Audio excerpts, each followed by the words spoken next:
எல்லாம் இதால வந்தது. எப்ப யார் மேலேயே இருக்க கோவத்தை ஏன் அந்த சைக்கிள் மேல காட்டுற? வேற என்ன, இது இருக்கிறதுனால தானே அம்மா இதுல போப்பான்னு சொல்லிட்டு இருக்கா. இது இல்லைன்னா அவ இனி இதுல போச்சல மண்டலா ஸ்கூட்டி வாங்கி தருவாள்ல, அதான். அப்ப கூட அம்மா அந்த சைக்கிளை சரி பண்ணி தான் தருவாளே தவிர ஸ்கூட்டிலாம் வாங்கி தர முடியா. எப்ப எனக்கு எப்படியோ ஸ்கூட்டி வேணும். நான் ஒன்று முடிவு பண்ணிட்டேன்னா அது எனக்கு கிடைக்கிற வரைக்கும் நான் சும்மாவே இருக்க மாட்டேன் பேரு. எல்லாம் என்ன ரெண்டு பேரும் ஊழ மாதிரி இப்படி குத்தச்சிட்டு இருக்கியே? சும்மா தாமோ சும்மா சும்மா சும்மா எதுக்கு இப்படி உட்கார்ந்துட்டு இருக்கிய? வேலைகளை செய்யலாம்ல. எனக்கு ரெண்டு கூட தண்ணியாவது எடுத்து தர வரலாம்ல. இவ சொன்னதை மட்டும் நாங்கள் எல்லாம் செய்வோம். ஆனால் நாங்கள் கேட்காத மட்டும் இவ வாங்கி தர மாட்டா. ஏன்னா என்னெல்லாம் உங்களுக்கு வாங்கி தராம வச்சிருக்கேனா? ஏமோ அவ நீ ஸ்கூட்டி வாங்கி கொடுக்கலன்னு சொல்லி கோவத்துல இருக்கா. ஏலா ஸ்கூட்டி என்ன வெளியே 5 ரூபா 10 ரூபாய்க்கா கடையில விற்கிது, நான் வாங்கி தராம விட்டுட்டேன் உனக்கு. அதெல்லாம் எனக்கு தெரியாது, எனக்கு வாங்கிதா.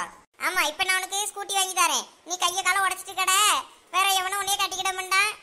வேற உன்னைய கை காலம் முடிச்சு போட்டுட்டேன்னா வீட்டுல கிடத்துதான் பாக்கணும். எப்ப எம்மோ சைக்கிள் நல்லா ஓட்ட தெரிஞ்சு ஈஸியா ஸ்கூட்டி கத்துக்கிடலாம். நீ ஃபர்ஸ்ட் வாங்கிதாவே. அதெல்லாம் நான் வாங்கி தர மாட்டேன். போய் வேலையை பாருங்க போங்க. உள்ள பாத்திரம் கிடக்கு போய் கழுவுங்க. போ, நானும் கழுவ மாட்டேன். நீ இப்படியே பண்ணிக்கிட்டு என்கிட்ட நீ வாங்க போற பெரு. தாய்க்கு 2 கூட தண்ணி எடுத்து தருவோம். வேலையை பார்ப்போம்லாம் கிடையாது. சும்மா ஊழா மாதிரி குத்தச்சிட்டு உட்கார்ந்துக்கிட்டு நம்ம உயிரை வாங்கியாடு.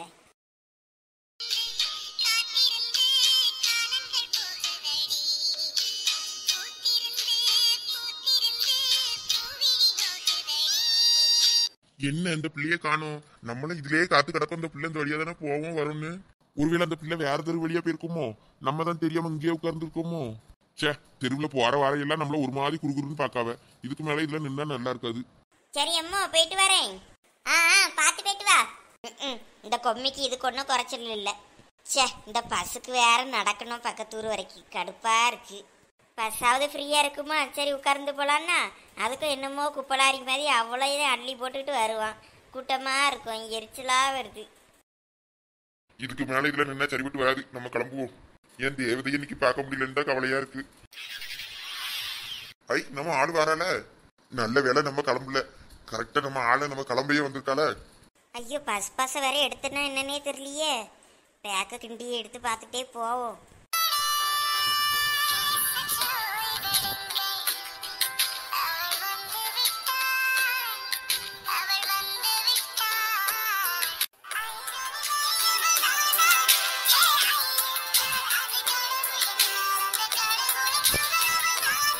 எந்த பைக்கில் வச்சுன்னு தெரியலையே, காணுமே.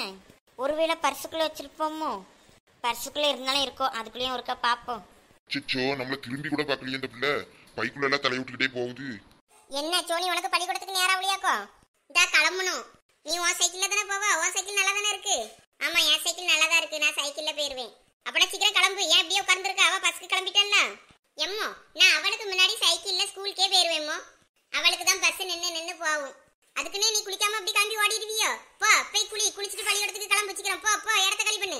ஒண்ணுக்கு உருப்படுறதுக்கு எண்ணம் கிடையாது. வேலை தான் செஞ்சு தர முடியாதுன்னு பார்த்தனா படிப்புலையும் கூறு கிடையாது. இன்னைக்கு எந்த டீச்சராவது டெஸ்ட் சொல்லிச்சா? ஐயோ ஆமா, இங்கிலீஷ் டீச்சர் டெஸ்ட் சொல்லிச்சா. நான் படிக்கவே இல்லையே. இப்போ என்ன பண்றது? சரி, இங்கிலீஷ் பீரியடுக்கு முன்னாடி கொஞ்சம் எப்படியும் வரதுக்கு 5 நிமிஷம் 10 நிமிஷம் ஆகலாம். அந்த கேப்ல நம்ம என்னத்தையாவது வாசிச்சு விட்டு எழுதி விட்டுற வேண்டியதுதான். நம்மெல்லாம் யாரு? நான்லாம் படிக்க ஆரம்பிச்சேன்னா இந்த வீடு தாங்காது. அதனாலதான் நான் படிக்க மாட்டேங்க. இது இந்த வீலுக்கு தெரிய மாட்டேங்குது.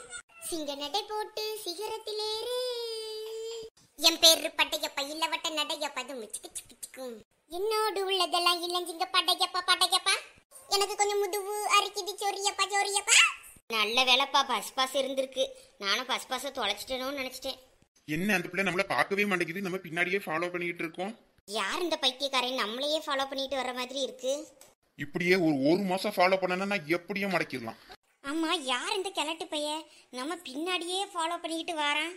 இன்னைக்குன்னு பார்த்து பஸ் ஸ்டாண்டில் ஒரு காக்காவையும் காணோம், ஒரு நாயும் காணுமே. ச்சே, இதுக்கு தான் அம்மட்ட ஒரு ஸ்கூட்டி வாங்கி கேட்டேன். வீட்டில இருந்து நேராக வண்டியை எடுத்தோமா நேராக கம்ப்யூட்டர் கிளாஸ்க்கு போகணுமான்னு இருக்கலாம். இந்த மாதிரி இந்த தெரு நாயெல்லாம் நம்ம கூட சுத்திக்கிட்டு இருக்கு. எந்த நண்பே நீதானே, எந்த நண்பே நீதானே. இந்த டவுசர் எங்க உள்ள டவுசர்னு தெரியலையே.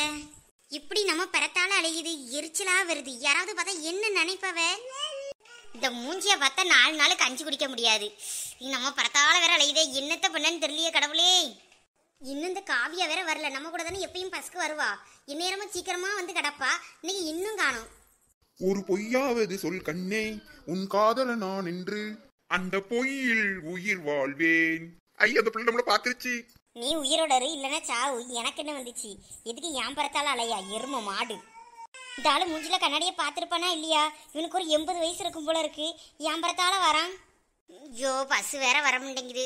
இந்த காவிய நாய் வர முடியேன்னு ஒரு ஃபோனை பண்ணி சொல்ல வேண்டியது தானே. இன்னும் காணும். இன்னைக்கு வர முடியாலோ? யார் இந்த கிளட்டு பையா இங்க வைக்கப்பட்டு இருக்கா? எப்ப சந்தியா நீ என்ன இங்க நிக்கா? கம்ப்யூட்டர் கிளாஸ் இன்னும் போலையா? பஸ் வந்தா தானே போக முடியும். பஸ்ஸே வரலவ. சரி உன் கூட உன் ஃப்ரெண்டு காவியா வருவாள் அவளங்க. அந்த சோத்து முட்டி இன்னைக்கு காணும். ஒருவேளை லீவோ என்னமோ தெரியல. ஒரு ஃபோன் பண்ணி கூட சொல்லல அந்த நாய். ஓ இது அந்த பிள்ளையோட தங்கச்சியா இருக்குமோ? சரி அப்ப வா, சைக்கிள்ல யாரு நான் கொண்டு உடனே விடுறேன். நல்ல விளவ சோனி நீ வந்தா வா, 2 பேரும் சைக்கிள்லே போயிருவோம். சே அந்த பிள்ளைகிட்ட பேசலான்னு பார்த்தேன், தங்கச்சிக்காரி வந்து கூட்டிட்டு போயிட்டால. சந்தியா அந்த வயசான ஆளியா உன்னையே பாத்துக்கிட்டு இருந்தாரு. யாருக்கு தெரியும்? புள்ள பிடிக்கிறவனா இருப்பான். நீ சீக்கிரம் வண்டியை அழுத்து, வேகமா போவும். அப்படியா? நான் கூட உன் ஆளோன்னு நினைச்சிட்டேன். செருப்பு பிஞ்சிரும்பத்துக்க போவே.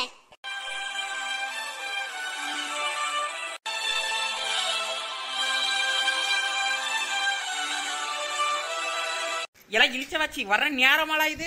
என்னாச்சு பெரிய பொண்ணு? நீ தேடிட்டு இருந்தியோ? ஆமா நீ தானே சொன்னா கடையில பிரியாணி போடுவோம்னு. உன் பக்கத்து வீட்டுக்காரி எவ்வளவு நிறைய கோழி விளக்கா, அவ கோழியெல்லாம் ஆட்டையை போடணும்னு சொன்னியே. வரியா போகுமா? ஓ உனக்கு ஞாபகம் இருக்கா? அவ கோழி நல்லா வெட கோழியா இருக்கு. நேத்து கூட என் வீட்டுக்கு வந்துச்சு. பிடிச்சிடலாமான்னு தான் பார்த்தேன்.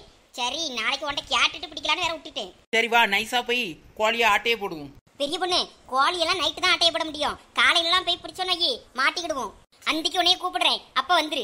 அப்ப மட்டும் கோழியை பிடிச்சா யாரும் பார்க்க மாட்டாவளோ? எல்லாம் பெரிய பொண்ணு அந்திக்கு கோழி அடையிற நேரம். அது அங்க போய் அடைய வச்சிருப்பாவல, அப்ப நைஸா லவிட்டிட்டு வந்துடலாம். இந்த பாரு இழிச்ச வச்சு உன்னைய நம்பிதான் இருக்கேன். கோழி மட்டும் கிடைக்கலன்னு வையி உன் மூக்க அறுத்து விடுவேமா. கோழியை பிடிச்சி தர வேண்டியது என் பொறுப்பு. கோழியை திருடி தந்தா சரிதான். சரி ஊருக்கு போன உங்க வீட்டுக்காரர் வந்துட்டாரா? அவரு நாளைக்கு தான் வருவேன்னு சொன்னாரு. ஏன் உங்க வீட்டுக்காரர் அப்பப்பா அம்மா வீட்டுக்கு போறேன்னு இப்படி ஓடிடுறாரு? அவருக்கு வேலை வேற கொஞ்சம் போயிருச்சுல. இப்ப புதுசா ஒரு வேலைக்கு சேர்ந்துருக்காரு. ஒரு 2-3 நாள் லீவுன்னு சொன்னாரு. அந்த சரி எங்க அம்மா வீட்டுக்கு போயிட்டு வரேன்னு சிம்ரனையும் தூக்கிட்டு போயிட்டாரு. சரி போயிட்டு வாங்க நானும் அனுப்பிட்டேன். அங்க போனா அவங்க அம்மா நல்லா கொஞ்சம் காசு கொடுக்கும். அதான் சரி வாங்கிட்டு வரட்டும்னு அனுப்பி விட்டுட்டேன். நீ அப்படியே போயிட்டு வர வேண்டியது தானே அவர் கூட? ஐயா நம்மளாம் அங்க சரிபட்டு வராது. நமக்கு இங்க அப்படியே ரவுண்ட் அடிக்கணும். அது வீட்டுக்குள்ளேயே இருக்க சொல்லும் என் மாமியாரு. என்னாலலாம் வீட்டுக்குள்ள அப்படியே இருக்க முடியாதப்பா. அது சரி, நீயே பாதி நேரம் இந்த கடையில இருக்க மாட்டா, அப்படியே போட்டுட்டு ஓடிடுவா எங்கனாலும். வேற உனக்கு வீட்டுல இருக்க முடியுமாக்கும்? இந்த வீட்டுக்காரர் நாளைக்கு வந்தாருன்னா புது வடை போட்டுருவா, அப்படிதானே? ஆமா வேணா இந்த வடையை எடுத்து சாப்பிட நினைச்ச வச்சு. எம்மா தாகி, உன் கடை வடையும் வேண்டாம் இட்லியும் வேண்டாம். பரவாயில்லையே இழிச்ச வச்சு உஷாராயிட்டிய. போற உயிர் போக்கிலே போகட்டும். அந்த இட்லியும் வடையும் தின்னு போக வேண்டாம். இது வரைக்கும் நம்ம சேனலை